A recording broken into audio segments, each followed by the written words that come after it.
Well, it's time for our study to begin. I've asked Brother Raymond Fudge to direct our thoughts as we pray together. Thank you.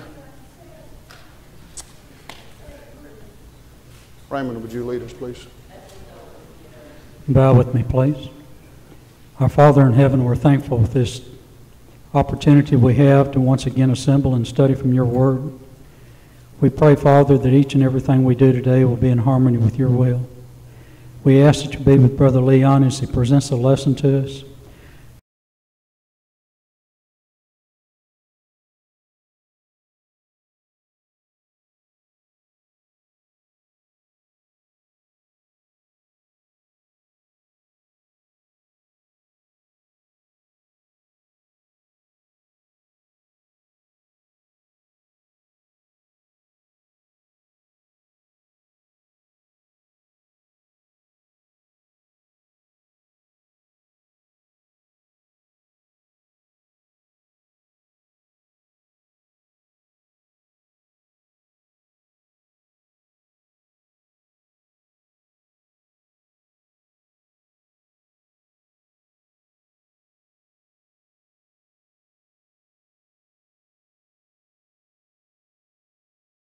Raymond, I appreciate the prayer. Glad you're able to be back with us this morning.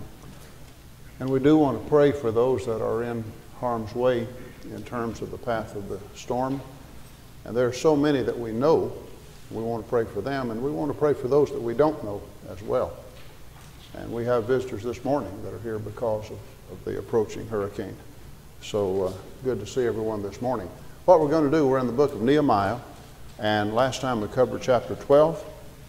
And ordinarily, Aaron would have been teaching for this morning, but he's asked me to do that, and I'm glad to do so for now, for this session now, I mean.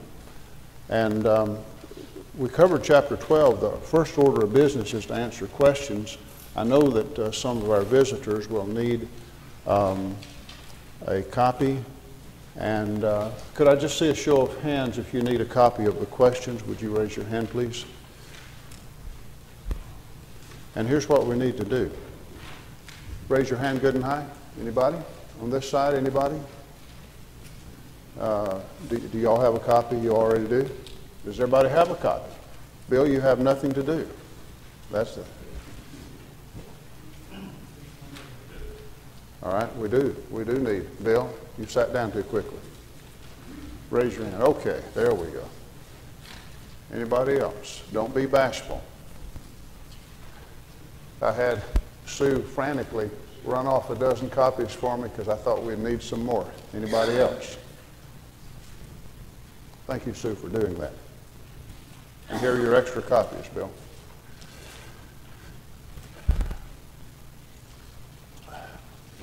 Book of Nehemiah, 13 chapters.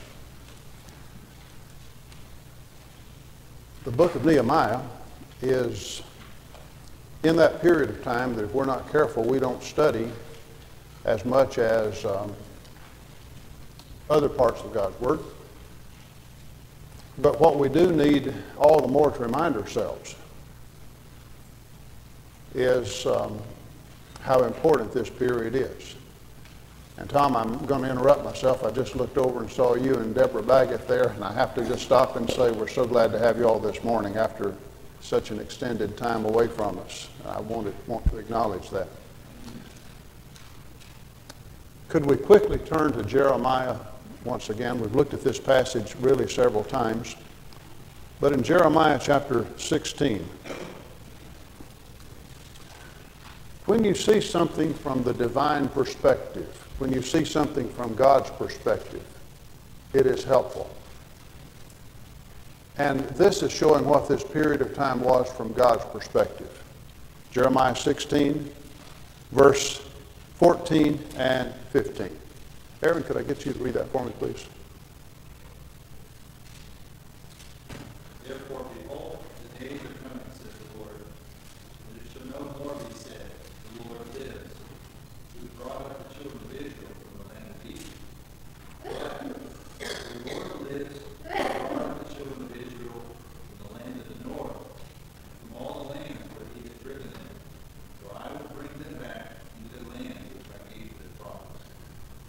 Now, see, we wouldn't know that if God had not said that. We would think that what was really significant more than anything would be in Old Testament history of Israel might be the Exodus. And yet, here's a passage that doesn't say that's not important, but it's saying that really what God is doing now even surpasses what was done with that epic event of the Exodus. That because of what God is doing, people will no longer say, as the Lord lives who brought his people out of the land of Egypt, but as the Lord lives who brought his people back from the captivity. So that's the period we're at right now. And since God inspired Nehemiah to, Isaiah, I'm trying to say Jeremiah. We'll name all the books of the Bible if we keep doing that, won't we? Since he inspired Jeremiah to say that, and by the way, that's said more than one time. We've just referenced that one several times. That lets us see that God is saying this is very, very important. So don't be what it could be. Kind of dull. That's a period of return and rebuilding. God is saying don't look at it that way. Could I say something about the Old Testament? We know the Old Testament has 39 books. But we also need to pause where we are right now and say that as far as the structure of the Old Testament is concerned, that what we've already done is to go from the beginning to the end time-wise. Now, there's still more books that are left that will figure in. But when we've gone from Genesis through 2 Chronicles, that's taking you from Adam all the way to the post-captivity period. So where this fits in, one way to look at it is say, well, we're in the middle of the Old Testament. But really what we're in at this point is the end of Old Testament history. We will have other books to come, but they're going to fit in the time periods that we've already covered, you see. So that also gives some perspective as to how does this book of Nehemiah fit in. It's the tail end of biblical history. And Ezra, Nehemiah, Esther, chronologically, comes just before. Well, I started to say before Nehemiah. It comes in Ezra between chapter 6 and 7, as well as before Nehemiah. So, but it's still in this period of return and rebuilding, the post-exilic period. So these are some very important things. God is showing how he was able at a very low time in the history of his people, not only to help them survive, but that hope of salvation that was coming through Jesus, the eternal Word, the Son of God, that hope would be kept alive. And instead of just being crushed and stamped out, God intervenes. He saw that the remnant returned, and he's going to the temple's rebuilt, the walls are rebuilt, the teaching of the law is restored, and he's going to see to it that his plan goes forward. It will survive even during those intertestamental years. And then Galatians 4 and verse 4 kicks in. Who can quote Galatians 4 verse 4 for me? Anybody?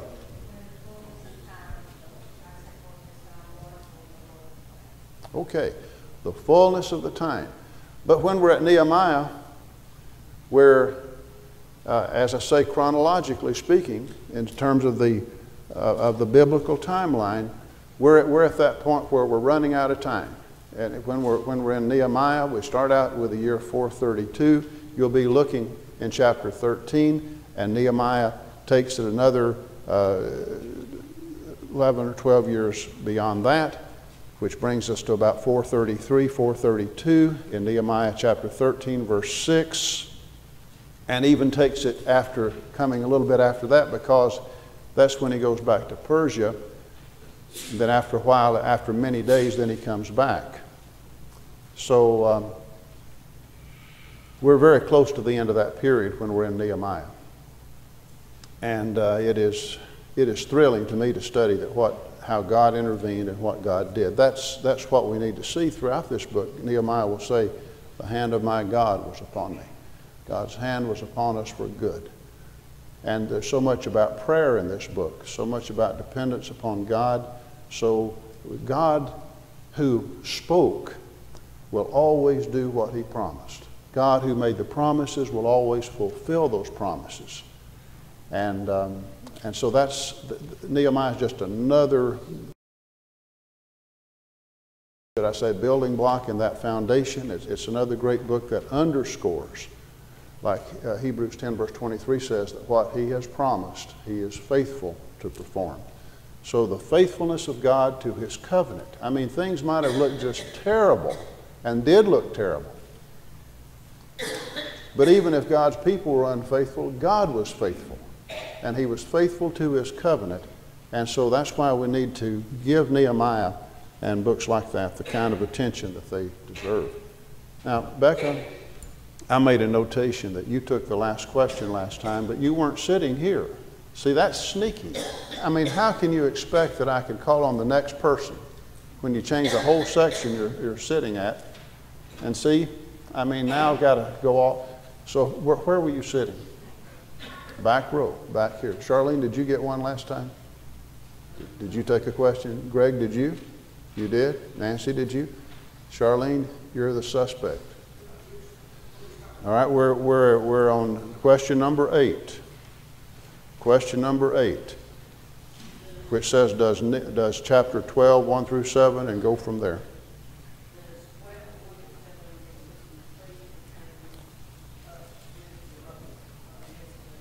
Okay. And number 9 is next, and that brings us, Sister Mildred, are you ready with that one, number 9?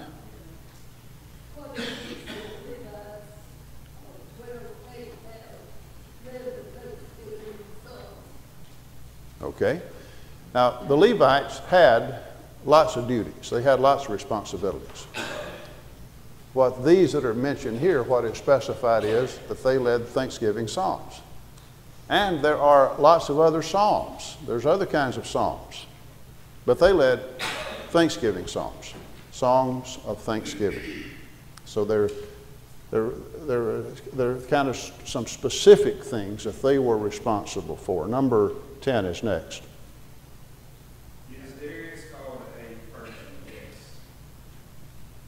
You know, early on we talk about the Medo-Persian Empire, but what happens pretty soon is the Media portion is eclipsed and the Persian portion is more dominant. So historically it becomes known as the Persian Empire. Number 11 is next.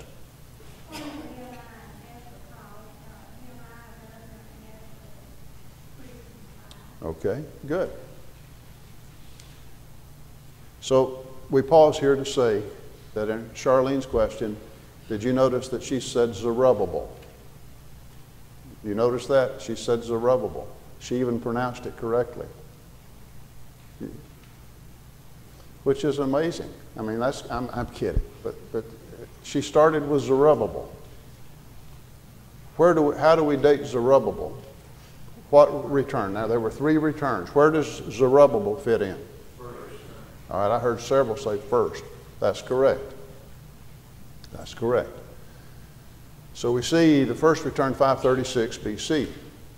So he starts out talking about Zerubbabel in verse 1. But by the time we got to the question where we're pausing now, which reflects what verse 26 says, now it mentions Ezra, and then it mentions Nehemiah. And what the reader is expected to see here is that what this chapter is doing is a chapter of unity. It's a chapter of putting these returnees together, where it's not just isolating what Nehemiah is doing,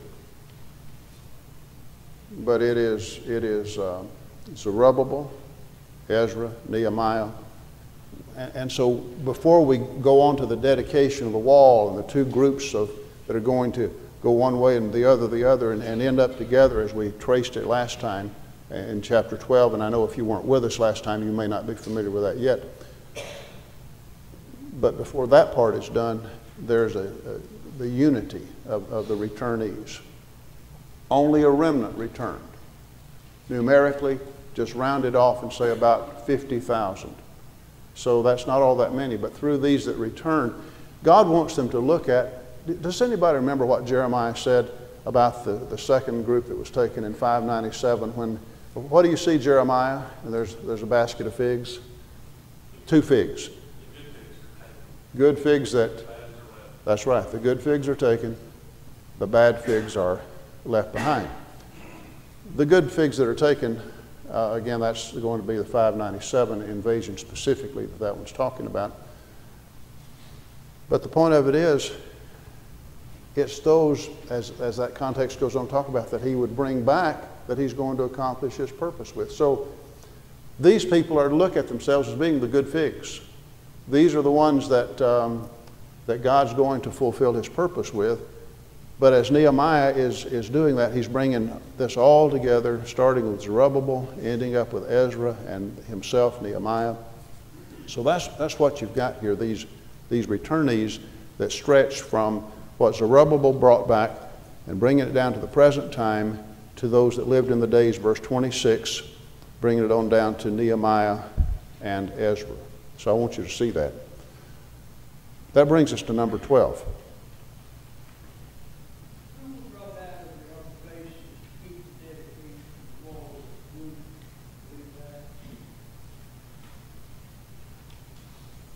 Okay, good. Number 13. Our musical instruments, me, yes. Okay. And number 14.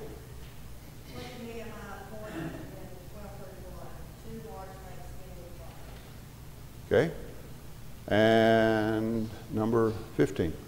What be heard afar off, rejoicing in Jerusalem. And number 16.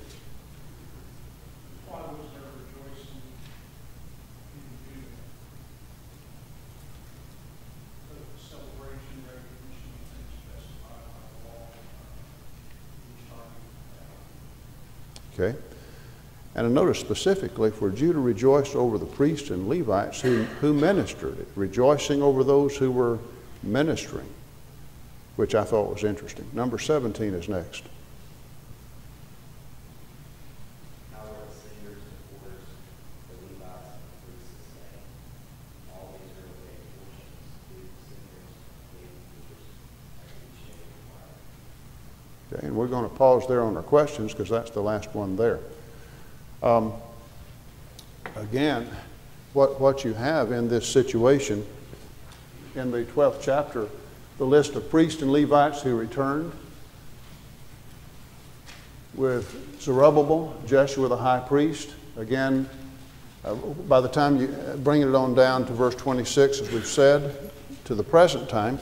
But in verse 24, we have this concept of responsive singing to praise and give thanks. Do you see where it says in verse 24, group alternating with group? So this group sings, then this group is silent. Then that group sings, then this one sings. And so that's group alternating with group. Notice, again, just a couple of key verses. Verse 27, at the dedication of the wall. That's what we're talking about. In verse 27 and following, the wall being dedicated. It's been built in chapter 6. But now it's the dedication of the wall. Look at verse 31. Nehemiah says, I brought the leaders of Judah up on the wall and appointed 2 large thanksgiving choirs, one of which went to the right. Now, if you hold your place there in verse 31 and look ahead to verse 39, the other thanksgiving choir went the opposite way. Well, that'd be the left. Am I correct? And so what we have is this situation. We mentioned that here we are starting. Verse 31 mentions the refuse gate, and so here we are making our way on up. Look at verse 37. Mentions the fountain gate. That's the first group. And continuing the stairs of David and so forth. The water gate, that's further on up, so they're coming on up this way. The other one, verse 37, went the opposite way. They're coming on up here, you see. And so it mentions going on up the Tower of the Ovens, it mentions that one. Verse 38, the last part, mentions the broad wall right there. And then it mentions the fish gate, which is right up here. And it mentions the sheep gate, which is indicated right over here. I did send you all a copy of this map, didn't I? Everybody that has email, so I sent that to you. So you have that. And so what they're doing is coming here. The temple itself is not indicated on the map, but it's right here on the northern part of this, well, right across from the east gate, really, right along in here is the temple area. I mean, you see the house of the temple servants and merchants that are mentioned right here, so B is mentioned there, but that's in close proximity to the temple. And here's another one that actually shows the temple after it mentions the fish gate and the sheep gate. John chapter 5 in the New Testament, the sheep gate is mentioned in connection with the pool of Bethesda. John chapter 5, where the man was healed who had been sick for 38 years, remember that? So there's a New Testament reference to that too. So what happens is, again, one group starts on this side, makes their way up. The other group is here on the wall, two large Thanksgiving choirs, responsive singing as they go, group alternating with group. And they come on, and then they descend, and here they are, descend from the walls, and here they are in the area of the temple, and they're just singing and praising God so loudly with all of their might, you could just hear it everywhere. You could hear this rejoicing going for such distance away. So that's what you have in chapter 12. Now, chapter 13. Yes.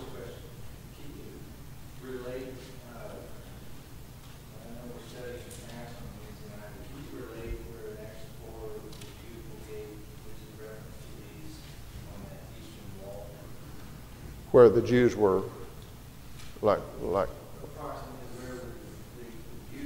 oh, the beautiful gate. Yeah. You're saying Acts 4, Acts 3, right? Okay. See, you throw me when you do that. I'm looking ahead to Acts 4. Okay, right. The beautiful gate is the same as the east gate.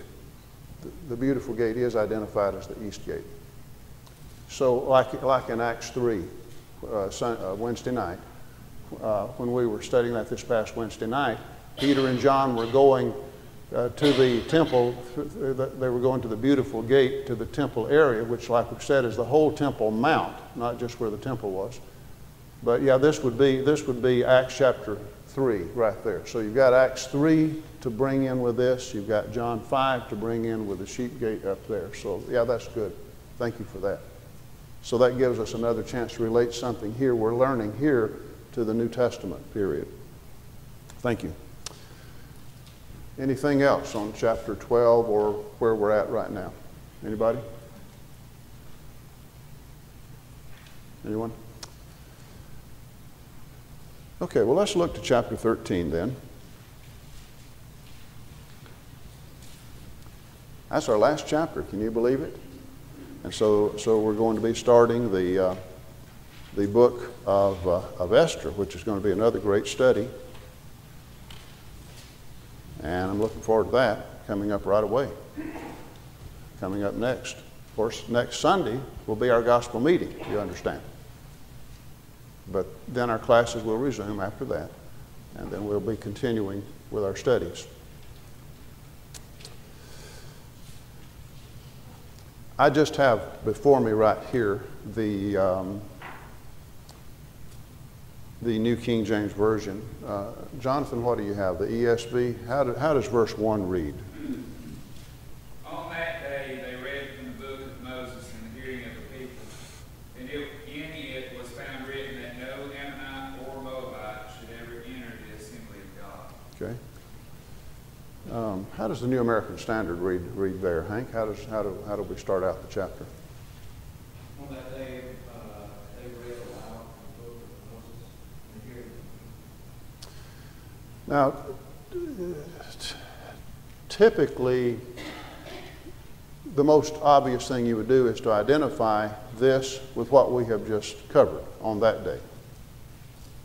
And that could be the case, that day is just talking about the day of this great celebration that any of this, the residual Moabites or Ammonites that were still there, that they're separating the mixed multitude. But the thing is, what Nehemiah does let you know as we go a little bit further is what he is really talking about, certainly for the rest of the chapter, and very possibly for that as well, which would be a case that day could look forward here instead of backward.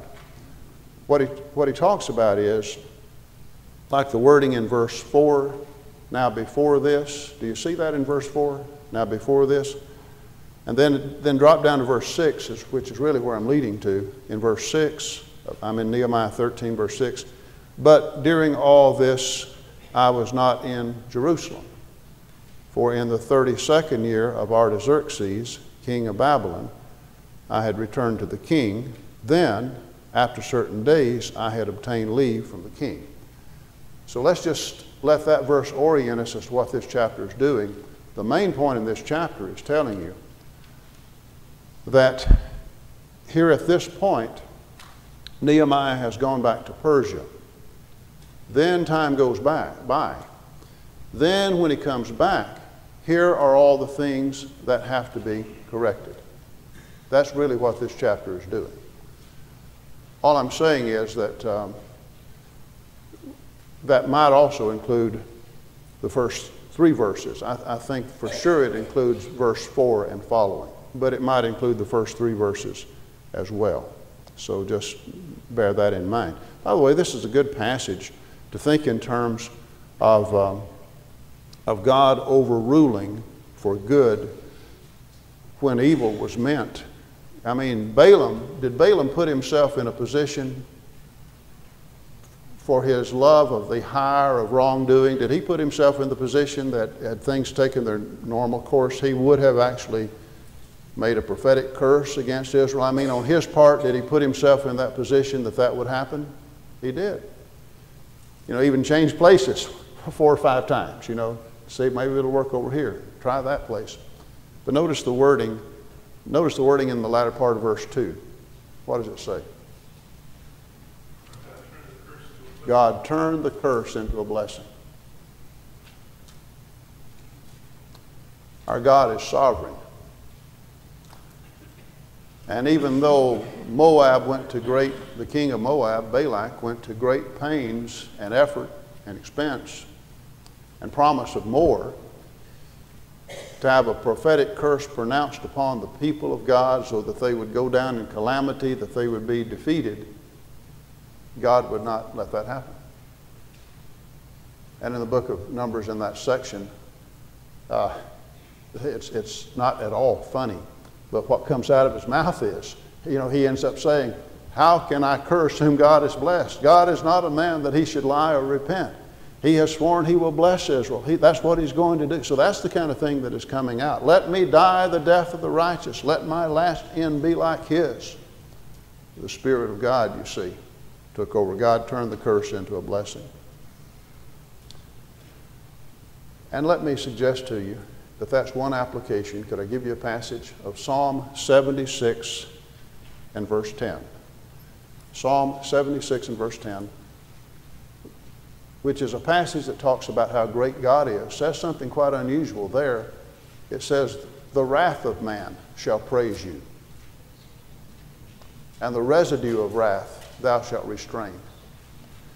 God is so great that even when men are intent on opposing him, he can overrule that his will be done. Now, you don't think about, when you think about that language, the wrath of man shall praise you, you don't think about that being what praises God. You say, those psalms of thanksgiving praise God. When people willingly offer themselves to the Lord, that praises God. The psalmist says, God is so great, the wrath of man shall praise you. In other words, we're praising God this morning because even though Moab was expressing wrath against God's purpose and the people of God, he set himself up as an enemy of God and hired Balaam the soothsayer, and he came all the way, the great distance that he did to travel there. God turned the curse into a blessing. So it becomes an occasion to say, how great God is, and that he would accomplish his purpose in spite of efforts of men to defeat and to oppose him. It's kind of like in Psalm 2. He who sits in the heavens will laugh. When God has said, I will set my king, I will anoint my king and establish him, and he'll rule the nations with a rod of iron. God was going to do that no matter how much men would oppose him. Okay, well, so what we're going to see here is that what is done in chapter 13 in the first part, there is a renewal of separation from what is pagan and specifically from the Ammonites and Moabites and that element of what's called the mixed multitude. But here's the situation that I'm wanting to notice with you. Yes, sir. Can I ask a question before you bring up this report? Of course. You had already made mention that Nehemiah had went back to Babylon. Is this where he would go back to Babylon? In chapter 2 and verse 6, the king asked him how long he's going to be gone. And he gives him an answer apparently. And I was just wondering, is this the answer to him going back? I've taken that to be the most natural reading. Chapter 2 is when the arrangements are made, and he's already thought it out. He has his plans. How long will you be gone? When will you be back? This tells when he came back. So it's in the 20th year of Artaxerxes, which we've identified as. See, he starts reigning in 464. So the 20th year, that's how you get 444/445. You'll see both dates there. So that's his 20th year. But he gave it a time. It doesn't tell you there what it is, but then over here we find that he does go back, and that's in the 32nd year. So again, he starts reigning in 464. So the 32nd year, that brings you to 433/432 BC. So he had said he'd be gone for a specified time, then he would be coming back to Persia, to Artaxerxes. This is where he does that. That is to say, here is where he tells you that he did that.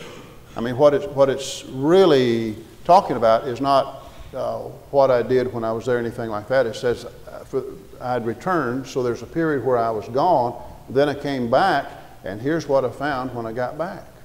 That's what he's saying. Now, no, thank you, Darrell. That's what we need. And here, I'm not being critical, obviously, of the text. I'm just pointing out something about the text. It says, by the way, when it says Artaxerxes, king of Babylon, you'll see an interchangeability, Babylon, Persia. It's over it all. But Babylon is one of the sites of the capitals that was used. There were 4 capitals in the Persian period. That was one of them. So it's still Persia. But what I'm leading up to is where it says at the end of verse 6, when does it say he obtained leave from the king? And verse 7 came to Jerusalem. When does he say he did that? What's the text say? Anybody? Say it again? Yeah. It says, then after certain days, I obtained leave from the king and came to Jerusalem and discovered this evil that is there. How long is that, Thomas? You don't know. Why don't you know? Because it doesn't say. Do we have all we need? Yes, we have all we need. It's just that what you have to do is you look at a context to see what something means. For example, when you come on to look at a little further at what has happened in his absence, let's see what the context demands, Thomas. Can we do that? Look at the context, see if there are other indicators that will help us to understand this. So you drop on down to verse 23. In those days I saw Jews who had what? Who had married women of Ashdod, Ammon, and Moab. And then what happens in verse 24? Does he say anything about they have children? And are the children old enough to talk at this point? But what are they speaking? What are they not speaking? They're not speaking the language of Judah. They're not speaking Hebrew.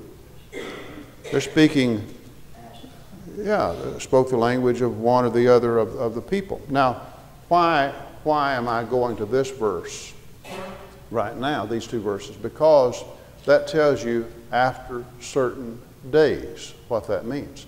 After certain days is an indefinite period. But the point of it is, when he tells you, in my absence, when I came back, here's what I found had happened. They had married women that were pagans. They had had children by those women that were pagans, and they were old enough to speak. So, you see, we have to be, what's the minimum of time we're talking about here? What did you say, Aaron? Yeah. Could you say, if we're saying minimum, would you say at least 2 or 3 years? Does anybody here have a child that started talking when he was 2? Linda and I had one that started talking when she was not quite 1, and she hasn't stopped yet. Just kidding. Sort of. I mean, and sometimes that's the difference in boys and girls. Sometimes girls get their linguistic skills earlier than boys. I mean, isn't that true? That's just a fact. But we had to remind ourselves always that Alicia is not as old as, I mean, I assure you, 13 months and they're complete sentences. Like it's like you're talking to someone older and you have to say, she's just a year old and doing that. So anyway, if we're talking about minimum, 2 years, 3 years, I mean, it could be more, but I'm not asking what's the most it could be. I'm just asking what is required. What is required of the text? And what is required of the text is enough time for these marriages to take place. And he's not saying this was already going on. He's saying, I left. When I came back, here are some of the evil that I found. They had married these pagan women. They'd had children by them, and he could hear the kids talking, and they weren't speaking Hebrew. So that's the situation we're talking about in chapter 13. The other thing I want to underscore is when we covered the 10th chapter, you know, chapter 9 is the great, what's chapter 9? The great prayer chapter. But the people are so moved, it's like, okay, we got to do something here. And so you have, could we turn back to chapter 10?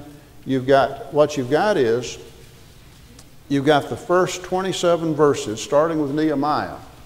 You've got all these people that signed and sealed their names to a document that were pledging certain things of themselves. And not only they, but in verse 27, it says, now the rest of the people. Verse 29, joined with their brethren. So you've got the leaders, their names are mentioned. They're sealing their names 1 through 27.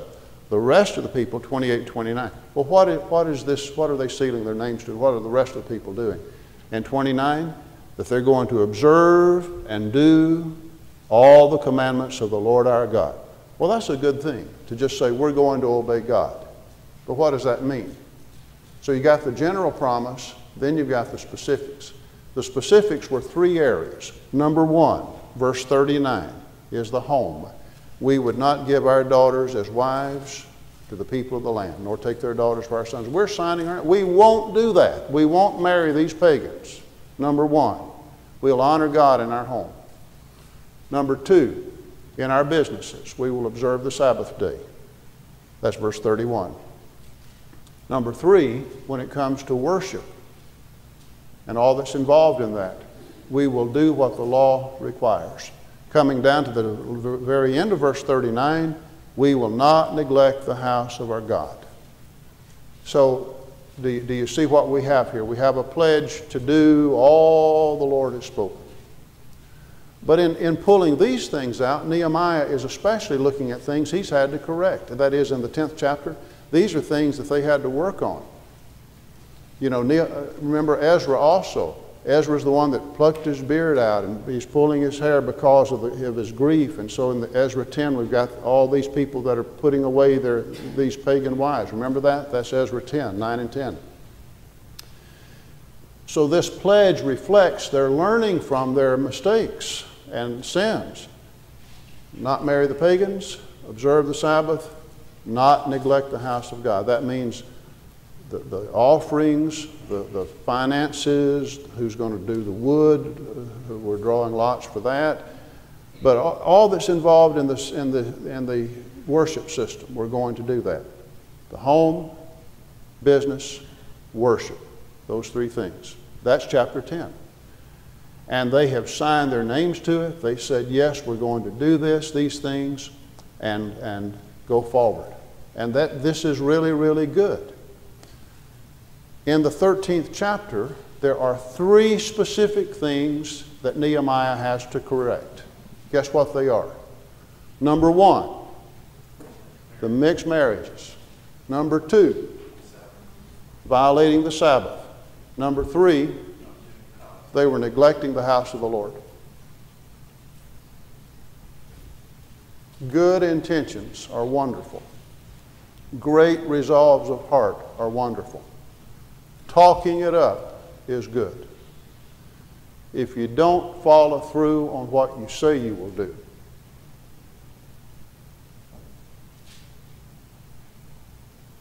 what good is it?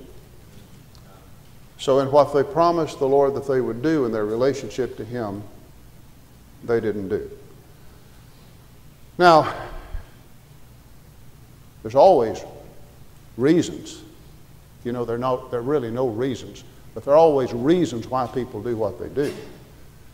And in this case, it turns out that there's one real problem specified in this chapter that does come into play. You say, well, what about the leadership? Well, the priest that is mentioned there, the high priest, Eliashib, is mentioned in verse 4. He's been mentioned before this chapter, but he's mentioned again here.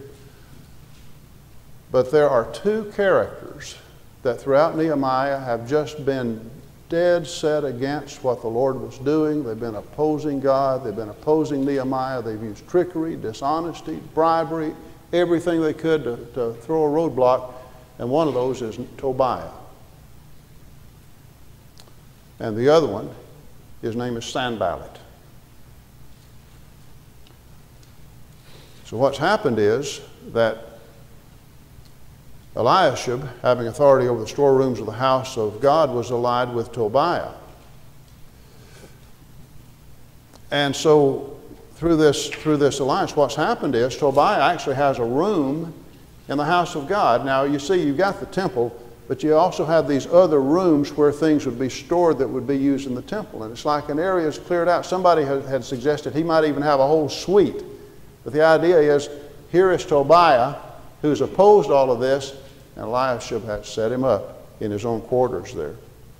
That's mentioned where previously in verse 5 they had stored the grain offerings and all these things that were to be given to the Levites. But he explains during this time he was gone. Like we said in verse 6, that in the 32nd year of Artaxerxes he had returned to the king. So then he came back, and when he came back, he discovered, verse 7, the evil that Eliashib had done for Tobiah.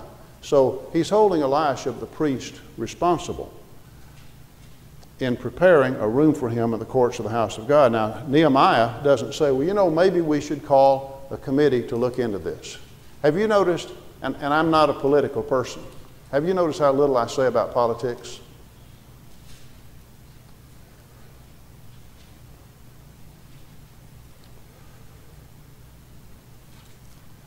But in government, it seems like whatever comes up, we need to have a committee to investigate this. And they've got committees for everything. And they just talk and meet, and what do they ever do? All these committees that look into all these problems. Nehemiah doesn't say we need to call a committee to look into this situation. It grieved me bitterly. Therefore I threw all the household goods of Tobiah out of the room. Now, I don't want to go beyond what the text says, but I don't think he's saying, oops, let's be careful, help me with this, let's be sure there's not any scratch on this, let's be careful. He says, I threw it out. I threw it out.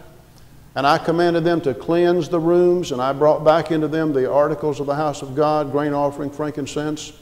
And he says, I realized the portions for the Levites had not been given them. And so in verse 11, I contended with the rulers and said, why is the house of God forsaken? Now, what did they pledge they would do? We will not forsake the house of God. What has happened when he came back? Why is the house of God forsaken? So notice that he is holding responsible the priest, the high priest, Elisha. And he's contending with the rulers in verse 11.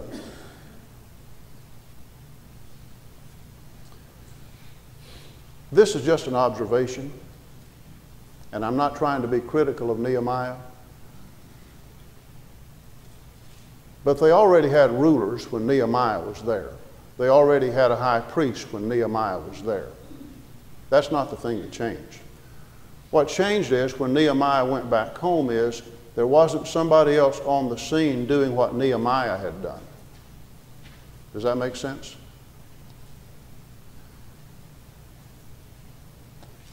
In other words, again, I'm not trying to be critical of him. It's just that it would seem to me the thing that's missing, the missing ingredient. They had the priest, they had the rulers before. Apparently Nehemiah thinks, well, with a priest there, with rulers there, with us signing our names, of course they'll keep this in motion. But it kind of reminds me of 2 Timothy 2 and verse 2. The things which you have learned among many witnesses, the same commit thou to faithful men who shall be able to teach others also. It's like in the church. God's plan is that there be an ongoing eldership in the local church. In other words, his plan would be that you don't have periods where that's disrupted, where yes, will you still have a preacher though? Will you still have deacons? Yes, but his plan calls for elders in every church. And so that means there's an ongoing work to qualify men to serve in that regard. I would suggest to you that the thing that Nehemiah does not do is to equip someone to do what he had been doing. That's the missing ingredient right there that I see in this. Well, again, you see the prayer that's involved in verse 14. He's praying to God. But what we're establishing here, now it's not the same order that we listed in chapter 10, but it's the same 3 points. But what we have down here through verse 13 here, and 14 I should say, is dealing with this part where they're neglecting the house of God, and they've got a rascal named Tobiah who's in the house of God. So they set that back in order. That has to be fixed. That has to be corrected again. But then the next thing in verse 14 does get you there to the Sabbath. Remember, one of the things that we said in chapter 10 that they pledged themselves to do is to observe the Sabbath and not profane that. And so here you have it in verse 15. That also has gone by the wayside. And so Nehemiah warns them about that. And then they came back in verse 17. He contended with the nobles of Judah.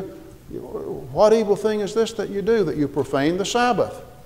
And so in verse 19, at the gates of Jerusalem, as it began to be dark before the Sabbath, I commanded the gates to be shut and charged that they not be open till after the Sabbath. See, they'd already done that when Nehemiah was there. But it's retrogress. He has to fix that again. And see, now people are lodging it just outside the wall so they can be there and try to circumvent this about the Sabbath. And in Nehemiah in verse 21 warned them and said, why do you spend the night around the wall? He says, if you do so again, I will lay hands on you. And he doesn't mean to appoint you to be an elder. I'm going to lay hands on you. So we deal with the Sabbath. They have to get that in order. Third thing is about the marriages. And that's in verse 23. That's in verse 23. Where you've got these who had married the pagans. And like I said, we don't have a committee on this, but in verse 25, he contends with them. He calls a prophetic curse upon them. And he struck some of them. He pulled out their hair, made them swear by God, saying, you shall not give your sons as daughters as wives to their sons, nor take their daughters for your sons or for yourselves. You're not wiser than Solomon. Verse 26, did he not sin in these things? And so these things that had been set in order and had been fixed and the people were serious about with the passing of certain days, there's retrogression. How many times have we said that among God's people, you don't have a perpetual motion machine where you get things going right and then you just back off and it'll operate on its own. It never works that way. It takes vigilance. We can't let our guard down. to get something as God wants it to be, and then to maintain that and to grow in that. And you see, that's apparently people were letting their guard down. The high priest sure did. And in that vacuum of leadership that Nehemiah had supplied, someone like Tobiah is always ready to step up. And then you also have reference made there in verse 28 to Sanballat, whom I mentioned earlier, who was also driven away. And verse 30 concludes, therefore I cleanse them of everything pagan, assign duty to the priests, Levites, and so forth. It closes with a prayer, remember me, O my God, for good. So that's the end of the book of Nehemiah. Great study, great lessons in this book. Next Sunday will be our study with Brother Ed Brand. The following Sunday, we'll first answer our questions on Nehemiah 13 to finish that. Then we'll proceed with the book of Esther.